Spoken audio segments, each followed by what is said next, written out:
সব কাজ সবসময় সব কিছু দিয়ে হয় না, তারপরও আমাদের যতটুকু সম্ভব হয় আমরা ততটুকু চেষ্টা করি। আমরা অনেক সময় আমাদের ফোনের কী করি, গুগল থেকে আমাদের ফাইন্ড মাই ডিভাইস অপশনটা চালু করে রাখি। তো এটার ভিতরে আর একটা সেটিংস আছে, সেই সেটিংসটা নিয়ে আজকের ভিডিওটা ভালো লেগে থাকলে আপনারা শেয়ার করে দিবেন। আপনাদের শেয়ারের মাধ্যমে যারা জানে না তারা কিন্তু ভিডিওটা দেখে সে বিষয়টা জেনে নিতে পারবে।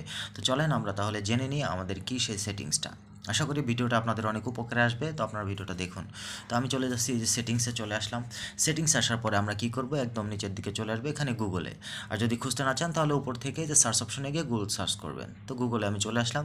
গুগলে চলে আসার পরে আমাদের এখানে যে অপশনগুলো বেরোবে দেখেন, এখান থেকে আমরা কি করি, এই যে ফাইন্ড মাই ডিভাইসটা আমরা চালু করে রাখি। এ থেকে আমাদের ফোনটা যদি হারিয়ে যায় তাহলে আমরা এটার সাহায্যে ফোনটাকে খোঁজার চেষ্টা করি। তো এখানে যে সেটিংসটা দেখেন নতুন, এই যে ফাইন্ড ইওর অফলাইন ডিভাইস, এটা কিন্তু চমৎকার একটা সেটিংস। এই সেটিংসটা যদি আপনি অন করে রাখেন তাহলে আপনার ফোনে নেটওয়ার্ক যদি নাও থাকে তাহলেও কিন্তু আপনি এটা খুঁজে বের করতে পারবেন। হ্যাঁ, তো এটার জন্য আপনি কি করবেন, এটার জন্য এই যে নিচে দেখেন উইদাউট নেটওয়ার্ক, তার মানে নেটওয়ার্ক না থাকলেও আপনি এটা খুঁজে বের করেন। তো জাস্ট এটাকে আপনি চালু করে দিবেন। তো আমি যেটাকে চালু করে দিচ্ছি, দেখেন এটাকে আমি চালু করে দিলাম।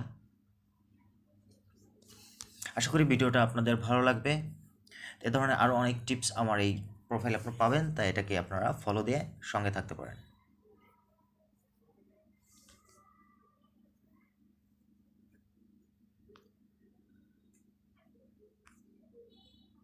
দেখেন এটা উইদাউট নেটওয়ার্ক, দেখতে পাচ্ছেন এটা অফ ছিল, এটা অন করে দিলাম, ব্যাস এখানে কাজ শেষ।